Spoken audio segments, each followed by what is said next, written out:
I'm Wanderer11, and much like the title suggests, this is a review of the Samsung Galaxy S3.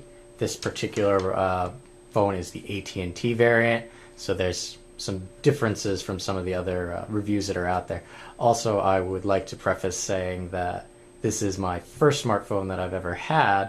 I've kind of stayed away from them from so long, even though I really wanted one. I couldn't justify the expense of the data plan, but things have changed a little bit, so kind of needed to get one. Like I said, there are hundreds, if not thousands, of reviews out there on this particular phone, so I'm not going to go crazy in depth with a lot of the specifications and so forth. This is just going to be like my personal experiences with this phone, and the fact that it's also my first smartphone, so I'll kind of get into that.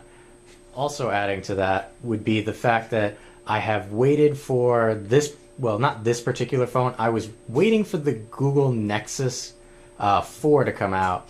When it finally did, I kind of looked over the specifications of it. I wasn't exactly thrilled with the fact that it was a sealed unit and it had a glass back and a glass front, even if it was Gorilla Glass. I mean, I think that would be the one thing that Google would have learned from Apple, is that the glass front and back, not so good, especially when you see all the pictures of cracked backs from iPhone 4, 4S, and so forth. So I was waiting for that one. I didn't quite like the specifications on it, so I ended up going with the S3 here.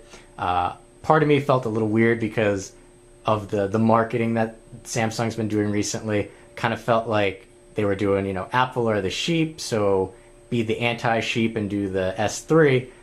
So I kind of had the feeling where it's like, well, the S3 is kind of like the sheep phone, or the sheeple phone for Android people, because it's put out there so much. But I'll have to admit, I do like the phone. There are some things that, it could do better, it could do worse, but we'll get into that as I progress through the review.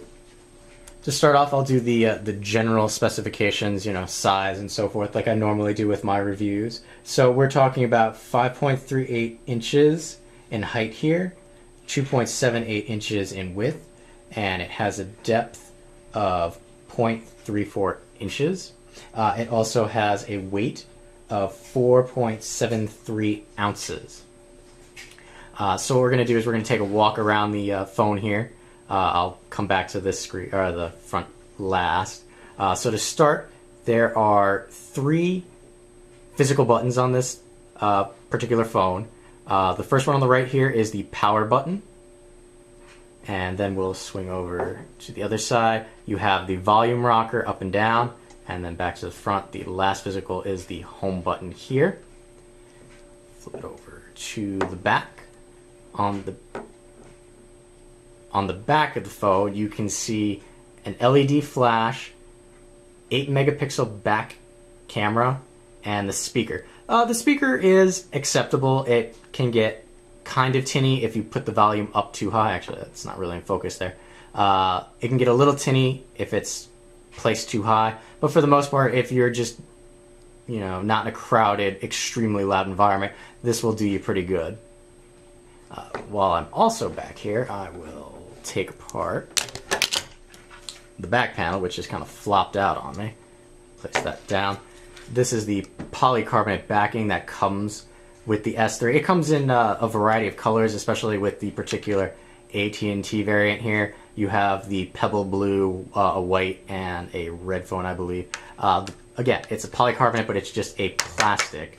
The plastic did come off rather easily, but to me that's kind of good, because if it pops off, it means it's not breaking much, which is part of the problem I had with the glass backing of the Nexus 4 that I was looking at. The S3 also has a 2100 milliamp removable battery, which is the big draw with it. You pull it out, you can put a new one in, you can replace it with a larger Samsung official Samsung battery, which is a 4300 milliamp battery. It comes with a different backing to kind of give you the extra space for the larger battery. Here you have your micro SIM card for your carrier, and an expandable micro SD card slot, which will allow, in this particular version, it's the AT&T version, it's the 16 gigabyte version, but it has the expandable memory that you can do up to 64 gigabytes, which is rather nice. Again, another problem with the Nexus that I had was it wasn't expandable. I wasn't sure if I would need expandable memory. I'm still not sure if I will need expandable memory, but it's nice that it's an option and it's there. So now we will swing back around to the front, which is what I skipped over originally. On the front, you have a 1.9 megapixel front-facing camera, and you have two little guys there, which I'm not sure will come out very well. One is a proximity sensor, and then the other one is a ambient light sensor. So it will dim the screen if you have that setting set up in lower light. It will also, brighten the screen, or when you hold it to your head, turn the screen off. That's what the proximity is for. You also have an LED indicator light. What this will be for is notifications and like battery level. A blinking blue light indicates that you have a notification, whether it be a text message, voicemail, or one of your apps is telling you, hey, something's going on. If it's red, steady red, it means that, hey, you're charging it and it's still not full. Blinking red light means you need to charge, and then a steady green light indicates that it is fully charged and you can do whatever you need to do. Alright, so with the little extra buttons out of the way, the other extras on the front, we'll get to the screen itself. It is a 1280 by 720 pixels.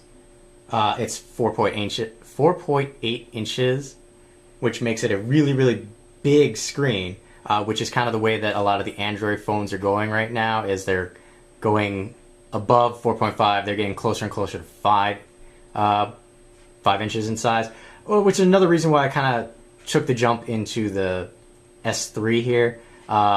Granted, with Android phones, every 6 months to a year, the new super phone is out. So I got in on this one a little late, but I heard rumors about the S4. Granted, if you're watching this video after the S4 has come out, I didn't have that information at the time, that it was kind of leaning towards the 5-inch screen size. I wasn't really down with the 5-inch to start, so I went with, that's why I kind of jumped in on the S3 here. As I stated before, resolution, it is a pixel density of 306 ppi, and it's a Super AMOLED screen. One of the main reasons I have been hesitant to go for a smartphone personally is the touchscreen. I have like OCD when it comes to like spots on the screen or smudges, so I would constantly be worried about wiping it down. And at first I really was on top of wiping, but now I just kind of not so much. You might see that it's clean now, but that's because I cleaned it for the review. The front glass is also made of Gorilla Glass, so it's going to be slightly more scratch resistant. It's not going to be perfect if you like drop it and it, hits the glass. It's going to be a little better, but it's still going to have a chance to break. So what I'm going to do now is I'm going to start the phone up so you can see the boot sequence. And just like I said, keep in mind this is the AT&T variant of this phone. Alright, you get a little buzz, and then the Samsung splash screen starts. So while it's starting up, I'll go over some of the internal workings of it. It has a dual-core 1.5 gigahertz processor, 2 gigs of onboard RAM.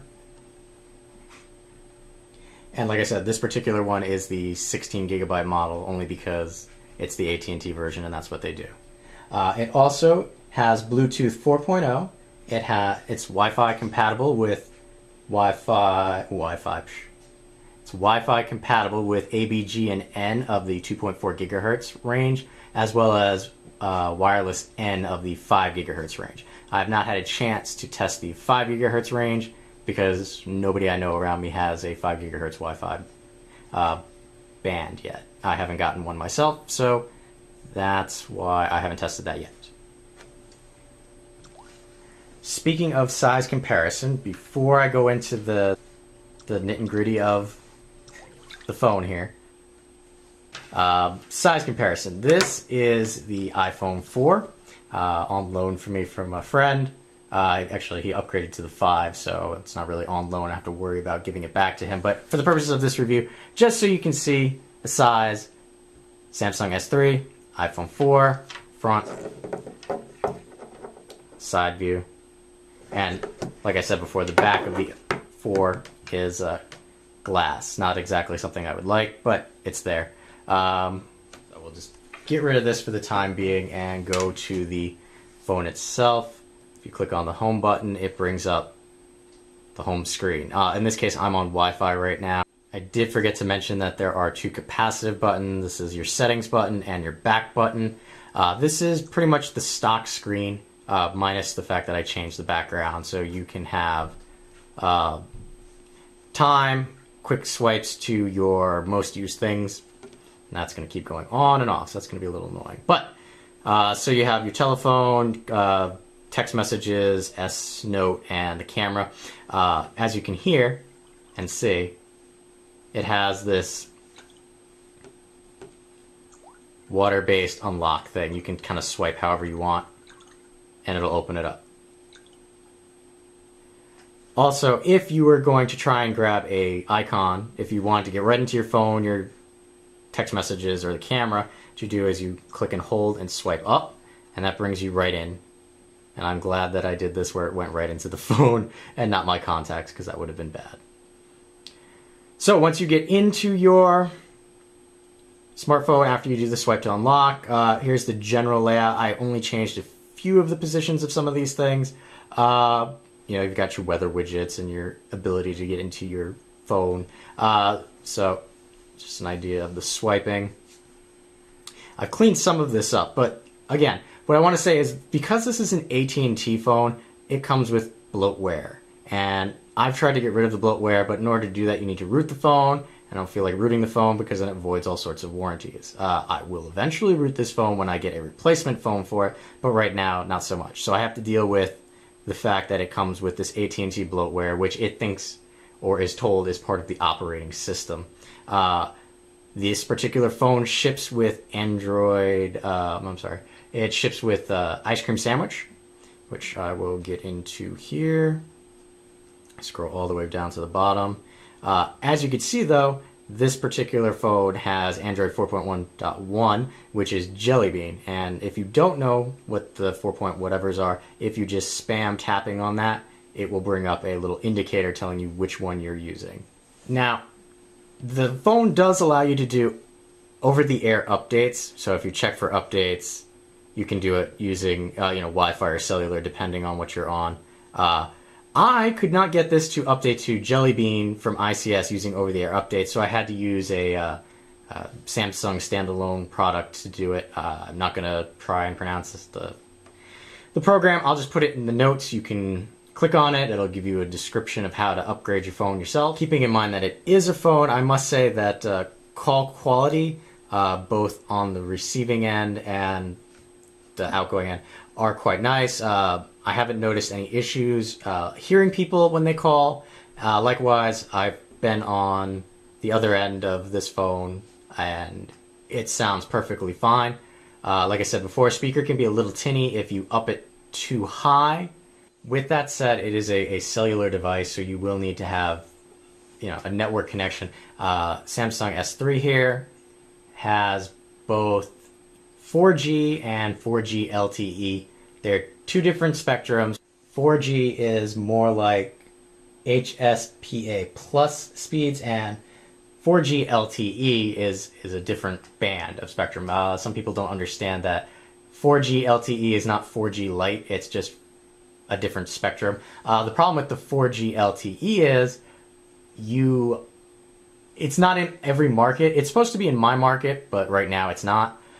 So I'm stuck with 4G speeds, which for a layman like me, not terrible, so doesn't really bother me.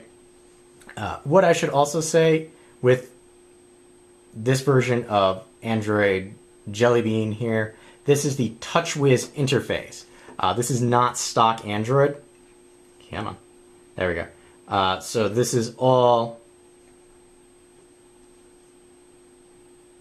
Android, but with the Samsung TouchWiz user interface put over it. Alright, so what I'm going to do now is I'm just going to go into the settings here, just so you can get an idea of what's on the back end. I'm not going to go too terribly into it. I'll just quickly scroll through this and go back, and I'll show you the notifications area. This is a widget that I've added, so it's not part of the TouchWiz interface. They have, you know, shortcut keys up here to make it easier to change some of the more changed settings. They also have a shortcut to the settings. Again, keep in mind that this is the Jelly Bean interface right now. And all of the screens are customizable using the apps area. You have a choice of apps. Any application that you put on the phone, you can grab, click and hold, and you can place it on the screen. Likewise, there are widgets that you can do, and the same principle applies. You click and hold, and then you can just drag and place the widget. Once you're done with the widget, or you don't want the widget anymore, you click and hold, you can maneuver it again, or you just slide it up to the remove area. Or you can create a folder if it's not a widget and it's actually just an icon. Likewise, the bar down here is completely customizable. You click and hold, and you can shift them around. Or in the case, you would go back into the widget or the apps, and you can click and drag to your main screen here. These quick bars, obviously, these are not the presets that come with the phone. You also have Google Search, which is integrated into the phone, which is nice. With Jelly Bean, you get you get Google Now, which is kind of a enhanced Google searching feature, which is kind of nice. It can integrate itself into your emails, your calendar, things like that. I will get into that a little later. Actually, no, I'll make a separate video about that, comparing Android Jelly Bean versus ICS for this particular phone. So I will link that over here, and then you can see me play with that Google search. Down here, if you click and hold on the home button, you will see recent applications. You have task manager type style there, but if you click on that, apps, downloads, RAM, storage space. Keep in mind, it is a 16 gig phone, but there's only 12.5 of usable storage. RAM, it's kind of nice. You just kind of clear the RAM out in case you have too many programs open. Let me actually back out, and I will open that. Open that. And go back. And I'll open NFC Tasker. Now go back to the home button. Always just clicking the physical home button. Now, if you click and hold, you can see Task Manager. You can clear them all at one shot, or you can swipe them away thusly. I just kind of clear them all. It helps to keep the phone running crisp. One of the other neat features that the S3 here has is NFC, so that's near field communications. You have different things that you can do. With this, they call it S Beam, which allows you to kind of put two phones against each other as long as NFC is turned on, and you can transfer images or videos or do a whole bunch of other things. I will actually cut to that now so you can see. To activate the S Beam or NFC, what you would do is you would take and hold two Samsung Galaxy devices, put them back to back. You can hear that little beep, and there's a vibration letting you know that it has connected via an NFC. So what I'll do is I'll go into the gallery here, because you're supposed to be able to do videos and pictures and things of that nature. So what I'm going to do is I'm going to go in, and this is a picture of a recipe that I saw. My wife likes to cook, so I took a picture of it, but I want to send it to her phone. So what you would do is put them back to back. No notification on her side, but you see it shrinks down the picture of the active window to let you know that you're going to beam it. Click and hold. Your screen goes black. That's the thing that just pops up and lets you know it does it. Other one kind of flips over. It says it's preparing to download via. You can see it is downloading there. And it added the picture to her gallery because it was not there before. It does work for videos as well, but there's another there's another use for it. In my case, NFC tasker here is something that I like. Have NFC tags everywhere, but the wife does not have it yet. So what I would do is I would just open the program up, and what you can do is put them back to back. You can see the page kind of shrinks down to let you know. Push and hold. That's done there. And what it does is, on her phone, brings her right to the Google Play Store where she can download it. So it's nice. You can send pictures, files, movies, and as you can see here, bring you right to the Play Store if you want to share an app that you have on your phone that the other person does not. So I've covered just general basics of the phone. Showed you the phone itself, or phone itself, as well as covered the specifications. So the other thing that a phone or a smartphone is good for nowadays is camera, the pictures that you can take with it. Go into the camera here. Just give you an idea of what the gallery is like.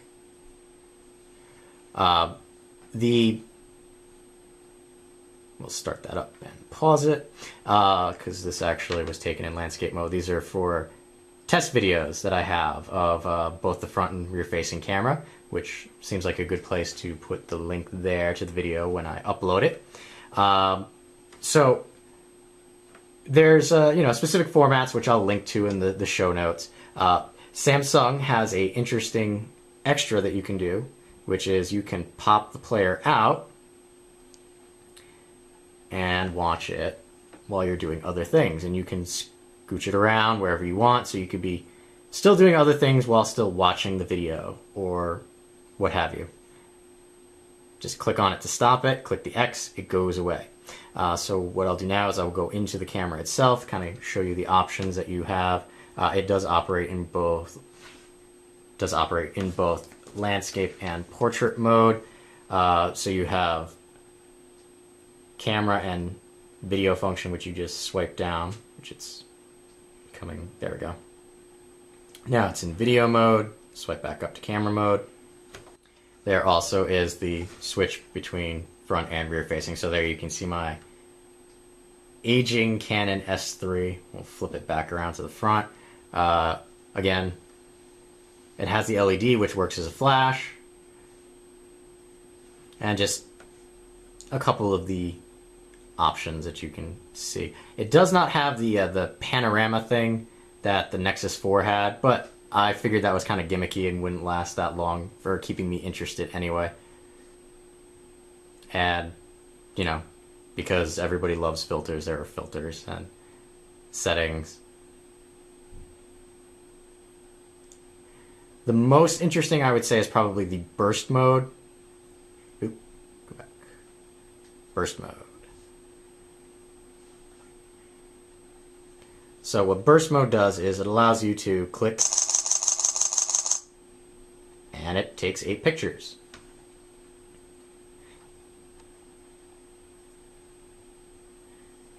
And then it kind of lets you know down there, it thinks that that one of all of them is the best of all the pictures, because as you can see I was kind of moving and things were blurry.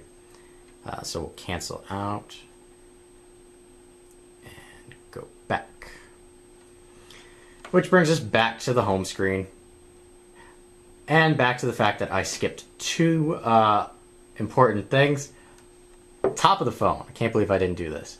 There is a 3.5mm headphone jack, and the bottom of the phone has the micro USB port for charging and moving data if you want. Like I said, there are plenty of other videos out there. This was just me kind of doing a very brief overview and first impressions of the fact that, this is my first smartphone. This is the one I went with. As you can see, I have little girly hands. The phone is kind of large, but it's not that bad once you get used to it. In fact, you'll look at other phones that aren't 4.8 inches in size and go, wow, that's kind of like a small toy.